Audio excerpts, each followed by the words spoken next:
नमस्कार, आप देख रहे हैं पंजाब केसरी टीवी और मैं हूं भगवत सिंह। आज हम बात करेंगे सबसे पुरानी फर्नीचर मार्केट की। चंडीगढ़ की सबसे पुरानी फर्नीचर मार्केट है सेक्टर 53 और 54 स्थित ये फर्नीचर मार्केट। अब इस पर कभी भी बुलडोजर चल सकता है। प्रशासन की तरफ से ये फैसला लिया गया है और व्यापारियों को कहा गया है कि वो खुद ही इस जगह को खाली कर दे, लेकिन इससे व्यापारियों में अफरा तफरी का माहौल है। दरअसल 1986 से व्यापारी यहाँ पर व्यापार कर रहे हैं और 40 वर्षों से जब वो यहाँ पर व्यापार कर रहे हैं तो लगातार ये कहा जा रहा था कि चंडीगढ़ की फर्नीचर मार्केट को सेक्टर 56 में शिफ्ट किया जाएगा, लेकिन जब तक शिफ्ट नहीं किया जाता तब तक ये यहीं से अपना व्यापार कर सकते हैं। ये फर्नीचर मार्केट सबसे पुरानी है और सबसे बड़ी बात इस फर्नीचर मार्केट की भी पंजाब, हरियाणा, चंडीगढ़ समेत अन्य राज्यों से लोग यहाँ पर खरीदारी के लिए आते हैं और इस फर्नीचर मार्केट में कुल 116 दुकानें हैं। लेकिन इससे फैसले से व्यापारी काफ़ी सहमे हुए हैं और लगातार यह मांग कर रहे हैं कि अभी इस फर्नीचर मार्केट को ना तोड़ा जाए, क्योंकि अगर इस फर्नीचर मार्केट को तोड़ा जाता है ना सिर्फ 116 जो व्यापारी है उनको नुकसान होगा, बल्कि उनके साथ काम करने वाले 10,000 वर्कर हैं उनको भी नुकसान पहुंचेगा। हालांकि आपको बता दें कि लगातार इस फर्नीचर मार्केट को पहले सेक्टर 56 में शिफ्ट करने की बात कही जा रही थी और ये भी कहा जा रहा था कि वहाँ पर फर्नीचर मार्केट बनाई जा रही है, तब तक इस फर्नीचर मार्केट को तोड़ा नहीं जाएगा। बीते फरवरी की अगर हम बात करें तो एक बार फिर प्रशासन की तरफ से नोटिस दिए गए थे और ये कहा गया था कि फर्नीचर मार्केट को जल्द तोड़ा जाएगा, लेकिन अब दोबारा से इस पर यह बात उठी है कि प्रशासन कभी भी बुलडोजर चला सकता है। पहले आपको सुनाते हैं कि व्यापारी इस पर क्या कह रहे हैं, खास तौर पर फर्नीचर मार्केट के प्रधान संजीव भंडारी जी, उनसे हमने बातचीत की, आप सुनिए। हमारी सिर्फ एक रिक्वेस्ट है जी गवर्नमेंट से, यूटी एडमिनिस्ट्रेशन से, कि जिस हिसाब से उन्होंने गवर्नर साहब ने हमारी जनवरी में जब मीटिंग हुई थी उन्होंने हमारा पूरा साथ दिया, हमारे को आश्वासन दिया था कि बल्क मार्केट में जब मार्केट बसाई जाएगी तो आपको उठाया जाएगा, पहले बसाया जाएगा। यही बात जब 30 जनवरी डीसी साहब से हुई थी हमारी मीटिंग यूटी गेस्ट हाउस में, उन्होंने हमारे को आश्वस्त किया था कि पहले आपको बसाएंगे फिर उठाएंगे। अब कल एकदम ही ये अनाउंसमेंट करिए, बुनियादी करिए कि आप 2-3 दिन में अपना सामान उठाएं।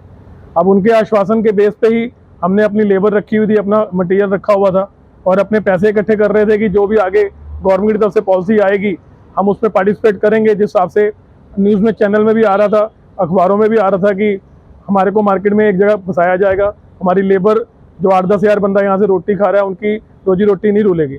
हम 1986 से यहाँ बैठे हुए हैं, बीजेपी पार्टी पूरी हमारे साथ खड़ी है, उन्होंने पूरा हमारे साथ दिया, हम उनका बहुत बहुत धन्यवाद करते हैं और आगे भी उनके मदद की गुहार लगाते हैं कि आप इस मसले को किसी तरह हल कराएं। एक्चुअली हमें भी खुद इसका एक्सपेक्टेशन नहीं थी, हमने भी अभी आला अधिकारियों से कल बात करने की कोशिश करेंगे कि ये इतनी डेवलपमेंट कहाँ से हुई है एकदम ही, वो भी एडवर्स, क्योंकि जो गेस्ट हाउस में मीटिंग हुई थी डीसी साहब से, जो टंडन जी ने साहब ने करवाई थी और बीजेपी पार्टी की तरफ से आला अधिकारियों से बात हुई थी, उन्होंने हमारे को आश्वस्त किया था कि पहले बसाएंगे फिर उठाएंगे। हम लोग जो कल एकदम से मुनादी हुई है, इससे हम दिमागी तौर पे भी विचलित हैं।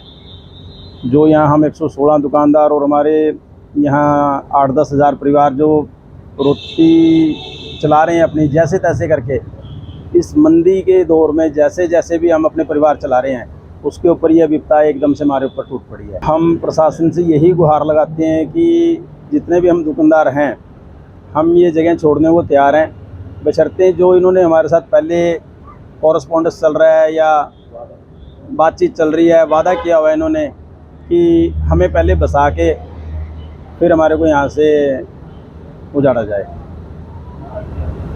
हम प्रशासन से सभी जितने भी आला अधिकारी हैं सबसे कल मिलके यही गुहार लगाएंगे और यही मीडिया से भी हम यही गुहार लगाएंगे कि थोड़ा हमारा पक्ष जो है सहानुभूतिपूर्वक रखा जाए। तो फर्नीचर मार्केट ना तोड़े जाने की बात वो कह रहे हैं और साथ ही साथ ये भी कह रहे हैं कि उन्हें कुछ मोहलत दिए जाए।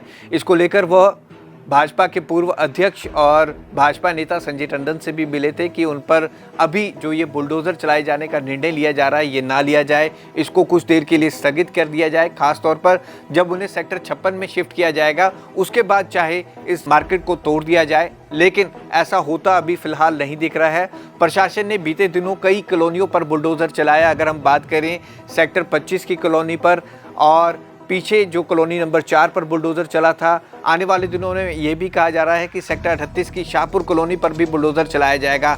तो प्रशासन लगातार जिन ज़मीनों पर अधिग्रहण किया हुआ है उनको खाली करवाने पर लगा हुआ है। और ऐसा भी कहा जा रहा है कि फर्नीचर मार्केट की ये जो ज़मीन है ये सबसे कॉस्टली ज़मीन है और 4000 करोड़ तक की ये ज़मीन है, जिसे प्रशासन ने अब खाली करवाने का निर्णय लिया है।